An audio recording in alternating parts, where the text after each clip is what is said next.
When you give to a local church or charity, how do you expect they'll use your donation? I think it's safe to assume that they'll use your gift to serve their stated mission, right? So if you give to your local food pantry, your dollar is helping feed needy neighbors. If you give to your local animal shelter, you know you're supporting its goals too. The same goes for a gift or offering to your local church. Sandy and I met at Cedar Park Assembly of God when we were just 3 years old. Today, we currently serve as pastors for this church where we grew up. At Cedar Park, we believe and teach that every human life, whether born or not, is valuable, precious, and worthy of full protection. Our church lives that commitment out in many ways. We partner with a local pro-life pregnancy center and foster care providers. We host an annual camp for children in foster care. We run a K-12 school with over 1,000 students. We host an annual service to pray for couples struggling with infertility. We launched a ministry for infertile couples to adopt frozen embryos left over from in vitro fertilization, giving the gift of life to unborn children who otherwise would have been destroyed. We even operate a state-licensed funeral home on our church campus. Our commitment to valuing each human life at every stage isn't just based on doctrine that's written into our bylaws. It's a core piece of who we are. In fact, a big part of our story has to do with being pro-life, because we faced a teen pregnancy.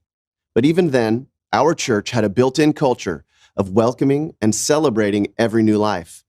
Rather than judging or shaming us, our church helped us become the parents we really weren't ready to be at the time.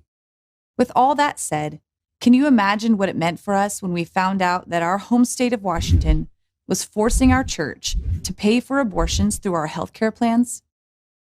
According to a new state law cooked up in tandem with Planned Parenthood and abortion advocacy group NARAL, any insurance plan that offers maternity care coverage must also pay for elective abortions. Abortion and maternity care are not the same thing. Maternity health insurance is meant to support a mother welcoming a new life into the world, not end that life through abortion. While the sinister, heartbreaking irony of the state's demand sets in on you, I'll also add one more detail. Even though the law includes a lot of exemptions, none adequately protect churches or any other non-medical religious organizations. Between our church, school, funeral home, and other ministries that include a professional counseling program and a university-level ministry program, Cedar Park has over 180 employees who are eligible for health insurance coverage. Each of these employees share in our commitment to protecting life. It's important to us that each of these team members and their families have access to quality health care. But the state of Washington's new law made that impossible to do without violating our deepest convictions about the value of every human life. We were even more shocked to learn of the penalties that lawmakers want to impose on those who protect life. The state could possibly fine churches who don't comply with the mandate, and potentially even throw pastors in jail. Can you imagine forcing churches to use tithe money to pay for abortion and then to pay for fines for refusing to participate in the taking of life? Or trying to bully pastors into violating their conscience by threatening them with jail? This should never happen in America. It clearly violates our God-given religious freedom protected by the First Amendment. So we reached out to Alliance Defending Freedom and filed a lawsuit challenging the state's unjust demands. No church should be forced to fund abortions.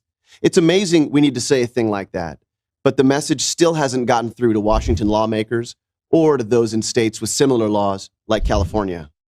Churches should be free to operate according to their faith without being threatened by the government.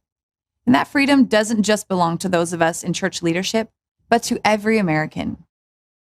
To follow our case and to find out more about how you can stand for freedom, visit adflegal.org/standforfreedom.